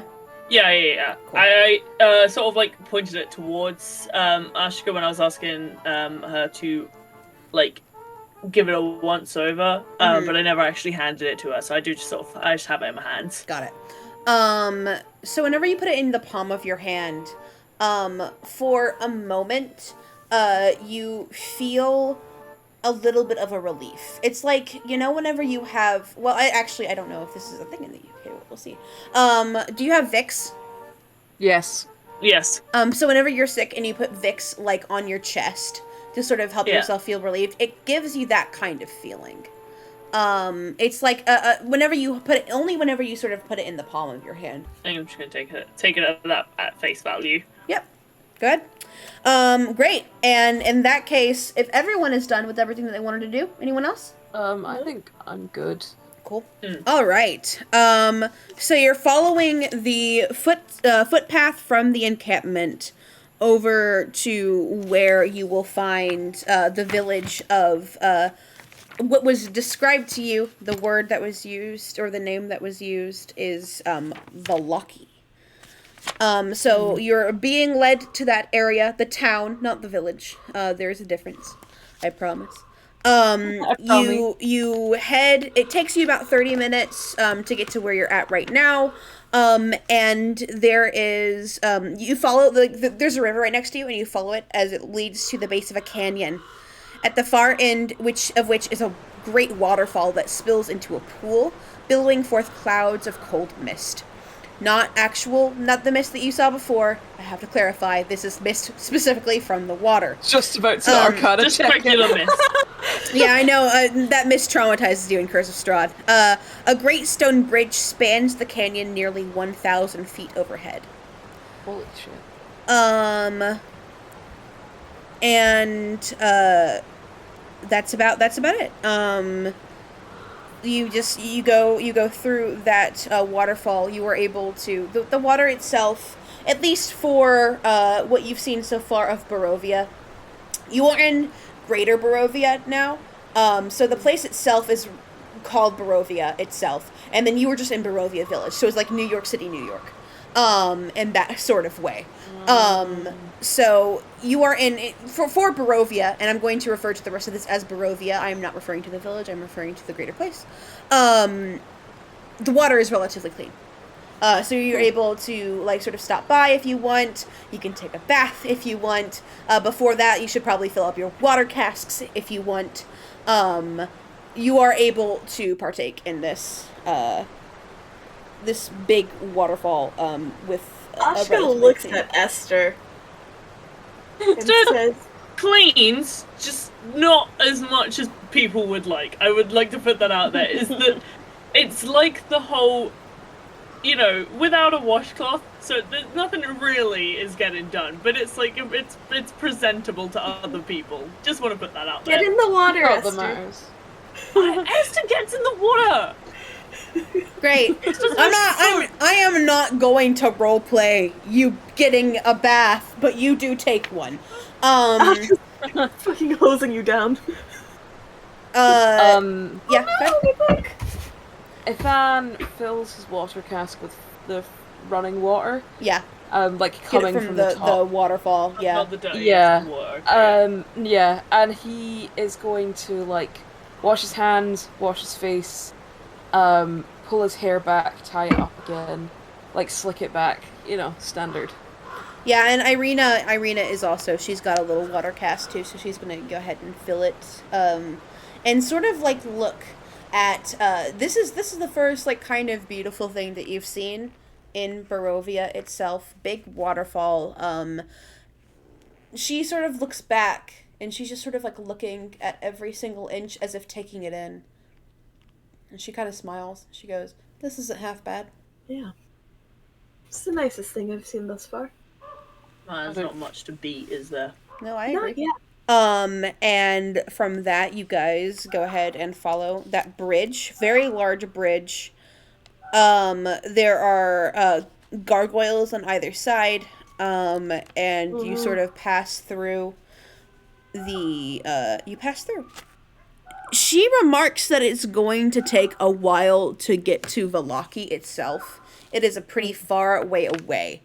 By the time, she estimates the time that you get there will probably be around 11 p.m. Oh, fuck. Okay. So she offers that because now they are away from the encampment and not putting other people in danger, that you sort of set up camp for the night. She will be awake the entire time and let you know whether or not she's in danger, if you want. She's not gonna sleep. I mean, if you convince her enough to sleep, she will, but she insists that she doesn't know what will happen if she sleeps. We could do it in shifts. I don't really need sleep. Okay. I mean, that's fine. I just thought... I don't know. I feel... I don't know. If you don't want to sleep, you don't have to. At least let me keep you company. That's fine by me. And so be it. Ithan, like, during the whole walk, he's hanging around the back of people now. He's not necessarily heading stuff up. I think he's half living in fear of stumbling across another gallows. And he's relatively quiet throughout most conversation, maybe dropping in the occasional, like, repeated word in or something. But at the mention of setting up camp, he immediately sort of, like, pulls himself away from the group and goes to start gathering things so that they can set up somewhere to sleep, as opposed to engaging in conversation. Great. You were able to do that. Cool. So you set up camp relatively easily, given that you did a lot of work for, everyone around over in Daggerford. You're kind of used to this kind of thing, sort of making, like, makeshift camps and stuff, so you do it relatively easily. In fact, Irina is kind of impressed on how much of a kind of well-oiled machine. This might be the first thing that you guys have done that, like, genuinely looks like you guys know what you're doing, which is kind of impressive to her. And she offers help where she can, and you guys set up camp. You are sort of in the middle of, like right offside the road. She says she gets you about halfway there. It's around, I'll say 8 p.m. ish now. Given that you got there at around like 4, stayed there for like an hour and a half. It gave you pretty much enough time to get here to where you're at. So the camp is set up. It is the middle of the night at this point. Anything that anyone wants to do by the campfire before you go to bed? Any conversations that you want to have? Any, like, check-ins? If Ithan wants to see those gemstones, he can. Is also absolutely fucking making this fire's bitchin'. Yeah. It's like the godfather of fires. So, like, first of all, Ithan is going to check in with Esther before he talks about the gemstones, who I'm presuming is, like, sat relatively close. Like, we're all just huddled around. Yeah. Yep. He's going to look at Esther, and his hands are clasped. He looks like an esteemed gentleman, which is what he's always wanted. So he's, like, folded up, his legs are crossed, his hands are clasped in front of him, his glasses are perched right on the end of his nose, not because he's looking through them, but just because they've slipped down and he doesn't need them, and he looks at Esther, and he goes, are you feeling any better? That's relative. I understand. It's not ideal. Well, I'm glad we're moving. Every second we're moving, it's, second closer to just going back home. Yeah. If you call it that. I understand. I hope that encountering our friends set you a little bit at ease. I wouldn't call them my friends, really. But I'm glad that... What? Ithan, like, sits back a little bit. And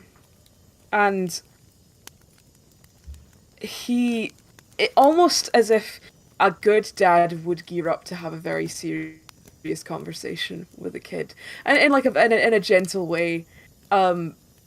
He straightens up a little bit, and he sighs and goes, people aren't always out to get you. And Let's not do this. I know what you're going to tell me. You're going to know, Ithan, I know what you're going to tell me. You're going to sit there and you're going to tell me not everyone has it out. And maybe I could let my guard down a little. Is that right? No. Well, sort of. I understand that this is terrifying. Because I am terrified too. You don't have to hurt everybody that you don't know.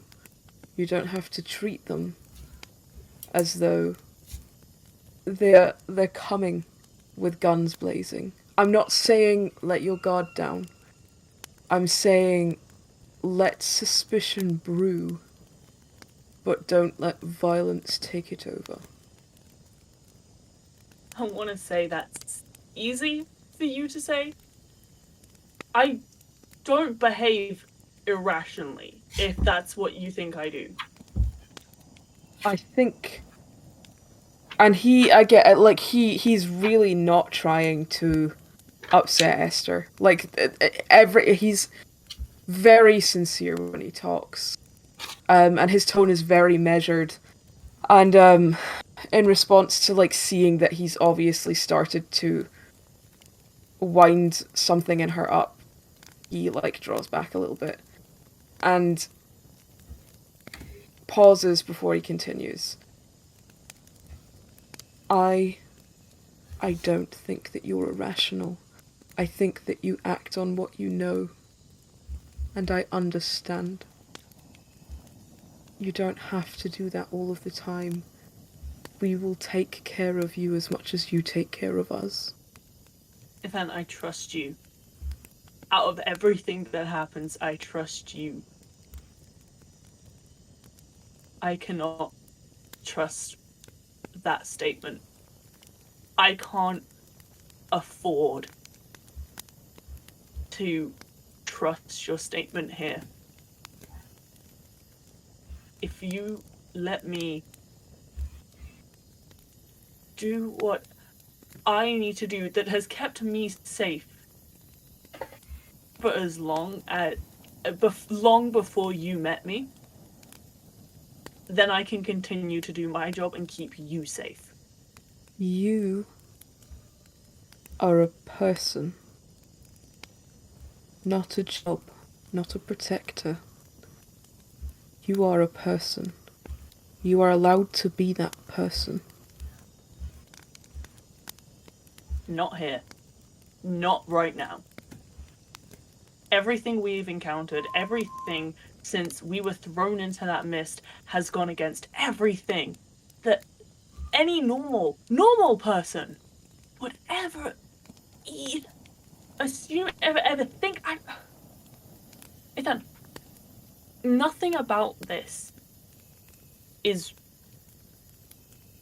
how we should approach it. You know I can't speak very well. I can't say the things that I want to say. I need to do this. I can't afford not to do this because one mistake, one mistrust, placing...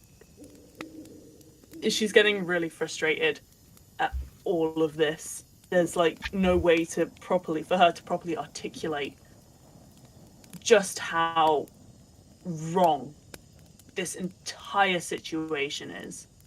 How it's all been too trusting. There's been too much following what other people say and pointing to where other people say, go here and do that.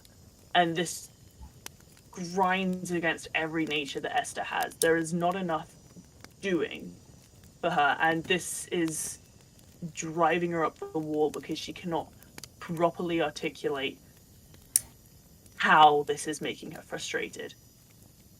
Ithan, in response to watching her, like, fight herself, literally in her head, he moves, and he moves very slowly, as if you would, like, with a stray cat that's just beginning to trust you. And he sets a hand on the top of her back, between her shoulders. He puts enough pressure there for her to know that he's, like, present. And speaks quite quietly, mostly to sort of, like, make Esther feel as though it's just between the two of them, even though there's 4 people sat here. And he goes, survival mode is exhausting. You should let yourself rest. I've been in survival mode for as long as I can remember. Doesn't mean you stay. I don't care how exhausting it is. It's what's kept me around for this long. Ithan, I cannot afford to do anything else. I will not trust anything, and I'm sorry that the fact that I cannot trust anything leads me to behave the way that I do, but I cannot change that. I'm sorry, but anything that we run into now, I will trust you and Aska before I act. I cannot promise that will stay. I cannot promise that is how it's going to be every single time. I trust my instinct more than I trust you. I'm sorry.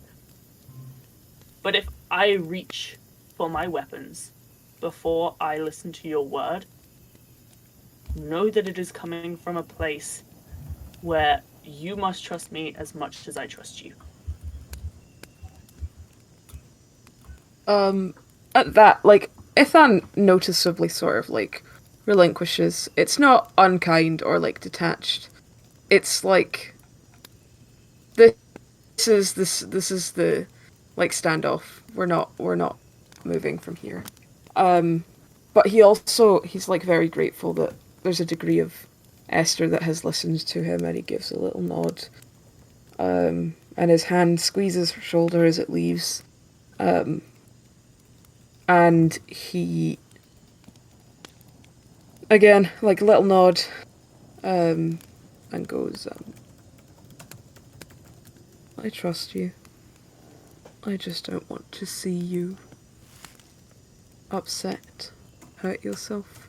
And there's, like, a resignation from him, and he sort of sits back and he glances at Aska, and, like, very noticeably, like, tries to cut that conversation off before it gets more upsetting for either of them. And extends a hand, points, and goes, you got something I'd like to see, please. And it takes a second before Ashka pulls her gaze from the fire. And she just sort of blinks a few times and she's like, oh, from Stonemir? Oh, yes. He gave you a pouch I would like to see. And all she does is sort of reach into the pouch and just sort of flick over, like, a single, like, sapphire at ithan. He... So you flick it over, and it hits his chest, and it rolls down a little bit, and he's like, you know, like, very discombobulated. Catches it just as it rolls to hit the ground, picks it up, and holds it to the fire. And you see his eyes light up. And he, like, turns it in his hand. And there's, like, a little speck of something in him that, like, maybe people haven't seen before. This guy, again, like, Ithan wears jewelry. Ithan, like, values gold and, like, shiny things and pretty things. He doesn't fully understand, like, what wealth means, but he sees this and he knows it's beautiful. And he goes, you have a pouch of these? Not just those. They're all different sort of colors. But I think we don't have to worry about not having money for food or a place to stay. Oh, that was never a concern, anyways. These are For you. beautiful. Well, it's a bit silly to think that I wouldn't have shared that. Fair, but for any price now, you could sort of get a comfortable stay. Well, I don't think that we should spend these. They're beautiful. Hey, imagine all the things you could make them into. I mean, I suppose, but could any of us really use them for that matter? I'm sure you could pay somebody to. Cool, how would we pay them? Again, I have gold. I'm just saying, it's worth a lot. And I feel like its worth is more than its beauty in this case. I think that, oh, well. They are yours, I suppose. And he, goes Not to that hand one. it back. Mm-mm. No? You're so memorized by that one, you could keep it. Thank you. He, rolls it in his palm a little bit. Ithan's got a thing for blue. His magic is blue. His hair is tinted with this blue. It's always been an intrinsic thing for him. So he's kind of he rolls it around before he pulls his own little purse, and he opens it and he drops it in with the pieces of gold that he has, and then slips it back into his satchel. Thank you. She just nods. She doesn't say anything else. Yeah, fuck it. You know, she's gonna be up for a bit anyway. She's not going to sleep. She's just gonna be watching the fire or writing in a journal. Are you sure about that? Hey, Ashka, I want you to make a wisdom saving throw, please. Oh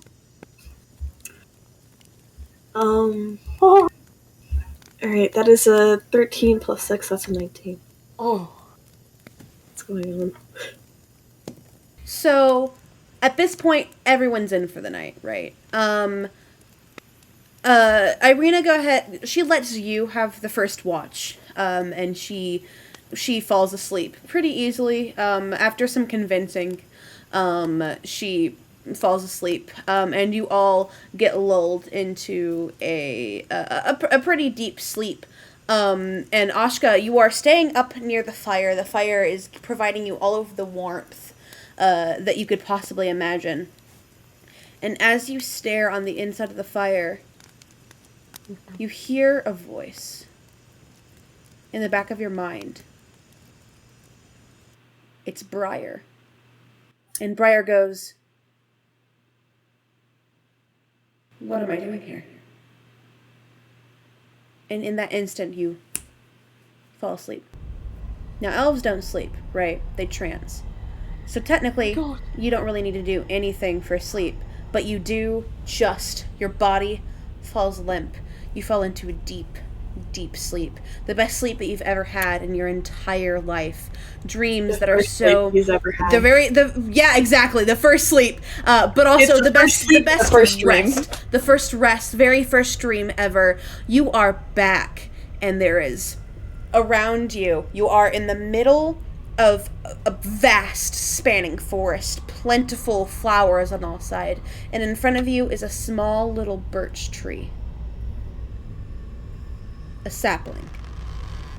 And it grows in front of you, and it spans with arms reaching out on either side. And you see a body sort of start to form from the inside of this large... it's for a birch tree, which is relatively thin. It is quite large. It is abnormally large, and you start to see the arms that stretch out are actual arms on either side. And you start to see face recognitions in the dark circles within the birch. And you just stare at it, unable to move, unable to speak, stunned to silent, and for a moment you feel younger than you actually are, and the moment that you try and say something, you wake up. It's morning. The birds start chirping. There are ravens that are sort of in a big flock passing overhead. The sun is just starting to come up. This is the very first sleep and the very first dream, and despite how terrifying that dream might have been to you, it provided you with a nice rest. This is also a full rest. I don't think that we've used any spell slots or anything, but like, if you did, then you're back to full. And what wakes you up is not the presence of something, but rather the absence. Oh no. You sit up and you do a head count of everyone, and you notice that Irina is gone.